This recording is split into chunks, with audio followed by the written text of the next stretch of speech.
अस्सलाम वालेकुम स्टूडेंट्स, कैसे हैं आप सब। आई होप आप सब खैरियत से होंगे। आज हमने chapter number 4 work and energy का जो टॉपिक स्टार्ट करना है, एब्सोल्यूट पोटेंशियल एनर्जी है जी वो टॉपिक। और ये टॉपिक आपके बोर्ड के पॉइंट ऑफ व्यू से वेरी इंपॉर्टेंट लॉन्ग क्वेश्चन है। ठीक है, टॉपिक को स्टार्ट करते हैं जी, जिसका नाम है एब्सोल्यूट पोटेंशियल एनर्जी। सबसे पहले हम डिस्कस करेंगे पोटेंशियल एनर्जी क्या होता है। Potential energy the energy possessed by a body due to its position की वजह से जो हमारे पास एनर्जी पोजेस्ड होती है वो हमारे पास पोटेंशियल एनर्जी होती है। डेफिनेशन पे जाने से पहले हम इसका कॉन्सेप्ट समझते हैं। ठीक है, फॉर एग्जांपल ये हमारी अर्थ है, ग्राउंड है, इसके ऊपर एक हमारे पास मैस पड़ा हुआ है। ठीक है, अब हमने जब इस मैस को उठाया और एक हाइट एच पर लेकर गए, ठीक है, हमने उठाया और मैक्सिमम हाइट एच पर लेकर गए, तो ये बॉडी हमारे पास क्या हो जाएगी, वापस आ जाएगी। किसकी वजह से? ग्रेविटी की वजह से। ठीक है, अब हमारे पास पोटेंशियल एनर्जी इंक्रीज करती है जब हमारी बॉडी अगेंस्ट हमारे पास फील्ड फोर्स या अगेंस्ट ग्रेविटी मूव करती है। जैसे जैसे बॉडी हाइट की तरफ जाती है पोटेंशियल एनर्जी इंक्रीज होती है। ठीक है, और जैसे जैसे बॉडी हमारी नीचे को आती है तो हमारी पोटेंशियल एनर्जी डिक्रीज करती है। जब बॉडी नीचे को आती है क्लास, तो हमारे पास क्या होता है, हमारे पास पोटेंशियल एनर्जी बॉडी की और हमारे पास ग्रेविटेशनल फोर्स सेम डायरेक्शन में हो जाती है, और जब बॉडी वापस आती है तो पोटेंशियल एनर्जी डिक्रीज कर जाती है। ठीक है, अब हम शुरू से पढ़ते आ रहे हैं छोटी क्लासेस में, लाइक मैट्रिक में हमने पोटेंशियल एनर्जी का फार्मूला पढ़ा, potential energy is equal to mgh। ठीक है जी, ये फार्मूला बिल्कुल वैलिड है। वैलिड कब है? सिर्फ अर्थ सरफेस पे। ठीक है, ये जितना भी काम हुआ है ये अर्थ सरफेस के अंदर हुआ है। लेकिन जब हमारे पास अर्थ सरफेस के अलावा हमारे पास बॉडी मूव कर जाएगी तो वहाँ पर तो ये फार्मूला वैलिड ही नहीं है, क्योंकि जब बॉडी अर्थ सरफेस से बाहर निकल जाएगी तो वहाँ पर ग्रेविटी ज़ीरो हो जाएगी। जब हमारा ज़ीरो हो जाएगा तो पोटेंशियल एनर्जी ज़ीरो हो जाएगी। ठीक है, तो ये फार्मूला वैलिड है। It is valid for earth surface only when G is constant, और उस कांस्टेंट की वैल्यू क्या होती है? 9.8 मीटर पर सेकेंड। अब हमारे पास जिस पर ये फार्मूला वैलिड नहीं है उस पॉइंट पर क्या होता है, हम लगाते हैं W is equal to F dot D. ठीक है, वर्क डन का फार्मूला। अब आपने एक फार्मूला पढ़ा हुआ है जो कि है ग्रेविटेशनल फोर्स का, और वो फार्मूला है एफ जी बराबर है G M over R square. ठीक है, अब हमारे पास ये जो फार्मूला है ये इन्वर्सली प्रोपोर्शनल है आर के। ठीक है, अब जितना आर इंक्रीज करता है, इन्वर्सली प्रोपोर्शनल है, ऊपर से स्क्वायर है, जितना आर इंक्रीज करेगा ग्रेविटेशनल फोर्स उतनी डिक्रीज होती जाएगी। ठीक है, तो हमारे पास ये फार्मूला, हमारे पास इन्वर्स स्क्वायर लॉ, ये हमारे पास कांस्टेंट फोर्स नहीं है, ये force time to time vary कर रही है। ठीक है, जब बॉडी एक मैक्सिमम हाइट पे चली जाएगी तो फोर्स ऑफ ग्रेविटी और हो जाएगी, जब बॉडी उससे ऊपर जाएगी फोर्स ऑफ ग्रेविटी और, जब बॉडी सबसे ऊपर चली जाएगी मतलब अर्थ ग्रेविटेशनल फील्ड से बाहर चली जाएगी तो ग्रेविटेशनल फोर्स जीरो हो जाएगी। ठीक है, और ये फार्मूला हमारे पास वैलिड इसलिए भी नहीं है क्योंकि ये लॉन्ग रेंज के लिए फार्मूला है। अब हम करते हैं इसकी डेफिनेशन। इसकी डेफिनेशन क्या है कि हमारे पास एब्सोल्यूट पोटेंशियल एनर्जी क्या है कि हमने एक बॉडी को डिस्प्लेस कराना है, एक बॉडी लेनी है, उसको पकड़ना है और डिस्प्लेस करा देना है, यहाँ तक डिस्प्लेस करा देना है कि वो इन्फिनिटी हाइट पे मूव कर जाए और वहाँ पर फोर्स ऑफ ग्रेविटी ज़ीरो हो जाए। मतलब कि हमने बॉडी को इतनी मैक्सिमम हाइट पर ले गए हैं कि उस बॉडी के ऊपर ग्रेविटी की फोर्स लगने वाली ज़ीरो हो गई है, लाइक वो बॉडी हमारी स्पेस में चली गई है। ठीक है, तो इसकी डेफिनेशन पढ़ते हैं। The absolute potential energy of an object at a certain position से स्टार्ट किया is the work done by gravitational force, और वर्क डन होता है किसकी वजह से? ग्रेविटेशनल फोर्स की वजह से। In displacing the object from that position, उस पोजीशन से टू इन्फिनिटी, हम उसको इन्फिनिटी हाइट पे ले गए, where the force of gravity become zero, जहाँ पर फोर्स ऑफ ग्रेविटी क्या हो जाएगी? जीरो हो जाएगी। ठीक है, अब हमने वर्क डन निकालना है। ठीक है, वर्क डन निकालना, हमने कंसीडर कर लिया एक अर्थ सरफेस है।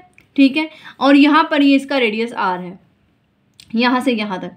अब हमने क्या किया, हमने जब बॉडी को अर्थ सरफेस के अंदर मूव कराया तो ये बॉडी बाउंस बैक करी जाएगी। ठीक है, अब हमने कंसीडर कर लिया कि ये जो 1 और 2 पॉइंट है, ठीक है, ये हमारे पास ग्रेविटेशनल फील्ड के अंदर के पॉइंट है। ठीक है, यहाँ पर ग्रेविटेशनल फोर्स लग रही है। ठीक है, अब जब हमारी बॉडी यहाँ से अर्थ सरफेस हमने पकड़ी और पहले पॉइंट तक ले गए, ठीक है।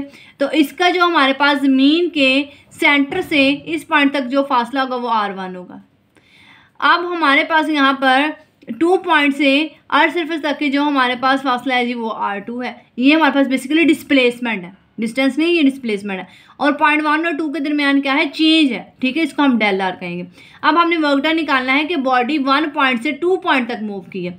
अब हमारे पास आर क्या है जी, अगर हम आर एवरेज लेंगे तो ये हम वर्क डन लगा रहे हैं, work done during first step.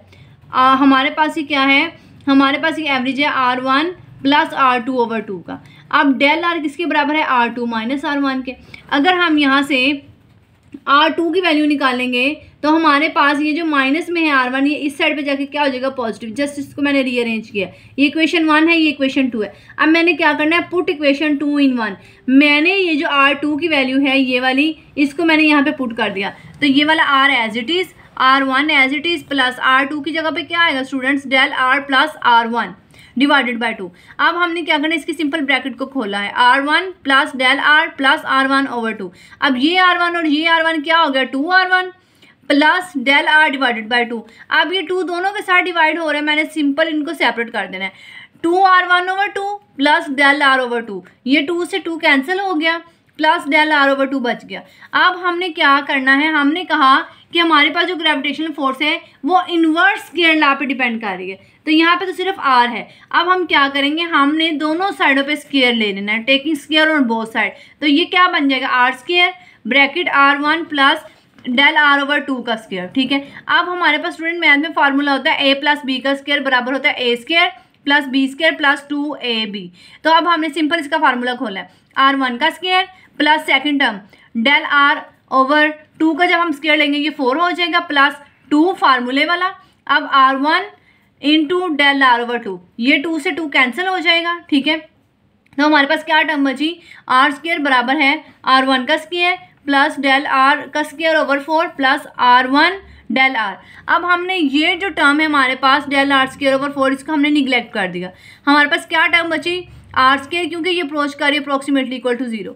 तो हमारे पास क्या टर्म बची, r स्केयर बराबर है r1 का स्केयर प्लस r1, ठीक है। अब डेल r की वैल्यू क्या थी, हमने पढ़ी है कि हमारे पास डेल r की वैल्यू है r2 माइनस r1। तो हमने ये वाली वैल्यू यहाँ पे लिख ली, ठीक है।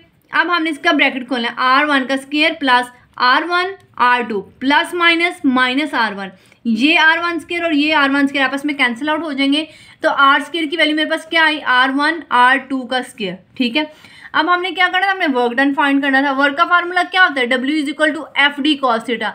अब हमने वर्क डन कहाँ से कराना है, पॉइंट 1 से पॉइंट 2 का। तो मैंने 1 से 2 की तरफ लगा दिया, वर्क डन। अब आपको पता है ग्रेविटेशनल फोर्स का फार्मूला क्या होगा, क्योंकि हमारे पास यहाँ पर फोर्स है तो यहाँ पर हमारे पास फोर्स लगेगी ग्रेविटेशनल फोर्स वाली, क्योंकि 2 ऑब्जेक्ट हैं, एक तो हमारे पास अर्थ है, ठीक है, और दूसरा हमने जो बॉडी को, ये ऑब्जेक्ट को मूव कराना है, ठीक है। तो हमारे पास यहाँ पर ये ग्रेविटेशनल फोर्स का फार्मूला लगेगा। डिस्प्लेसमेंट यहाँ पर क्या है, हमने 1 से 2 पॉइंट पे जाना है, डेल r आएगा। और एंगल कितना है स्टूडेंट, बॉडी हमारी अपवर्ड मूव कर रही है, फोर्स ऑफ ग्रेविटी उसको डाउनवर्ड खींच रही है, ठीक है। तो हमारे पास यहाँ पर कितना एंगल बनेगा, 180 डिग्री। तो यहाँ पर थीटा क्या आ गया, 180 डिग्री। W 1 से 2 हमने ये तीनों की वैल्यू पुट कर दी। F की जगह पे आएगा GMM ओवर r स्केयर, और हमारे पास डिस्प्लेसमेंट की जगह पे क्या आएगा, del r into cos theta की जगह पे आएगा 180 डिग्री, ठीक है। कॉस 180 क्या होता है, -1। अब यहाँ पर हमारे पास r स्केयर की वैल्यू क्या आई है, r1 r2, डेल r की वैल्यू क्या आई है, r2 माइनस r1, और कॉस थीटा कॉस 180 डिग्री क्या होता है, -1। अब मैंने फिर से ये वाली वैल्यूज़ यहाँ पर लगा देनी है इस फार्मूले में। तो W वर्क डन 1 से 2 क्या आएगा, GMM ओवर r स्केयर की जगह पे आएगा r1 r2, ठीक है, और डेल r की जगह पे आएगा r square minus r1, cos 180 की जगह पर आएगा -1। अब ये -1 जब इस सारे टर्म से मल्टीप्लाई होगा तो माइनस हमने बाहर लगा लिया, ठीक है। GMM इंटू हमारे पास क्या बचा, r2 माइनस r1 ओवर ये इस इधर जाके भी डिवाइड हो जाएगा, इक्वेशन के ऊपर कोई फर्क नहीं आएगा, r1 r2। अब हमारे पास ये क्या आया, -GMM r2। अब बेटा ये दोनों के साथ डिवाइड हो रहा है तो हमने इसको सिंपल सेपरेट लिख लिया, r2 divided by r1 r2 minus r1 r1 r2। अब यहाँ से ये R2 वाली कैंसिल हो गई, R1 वाली कैंसिल हो गई, तो W क्या आया, work done minus GMM 1/R1 minus 1/R2। ठीक है, ये हमने वर्क डन निकाल लिया ड्यूरिंग फर्स्ट स्टेप। अब हम इंशाल्लाह कल के टॉपिक में इसका रिमेनिंग पार्ट करेंगे और हम वर्क डन निकालेंगे सेकंड टू थर्ड स्टेप, फिर हम N1 से N-1 से N पॉइंट तक। ठीक है, और हम सारे वर्क डन को ऐड करेंगे और वहाँ पर हम एब्सोल्यूट पोटेंशियल एनर्जी का सूटेबल फार्मूला निकाल लेंगे। ठीक है, तब तक के लिए अल्लाह हाफिज़। Thank you so much for your watching. अगर आपका कोई भी क्वेश्चन है आप कमेंट सेक्शन में कमेंट करके पूछ सकते हैं। ओके स्टूडेंट्स, अल्लाह हाफिज़।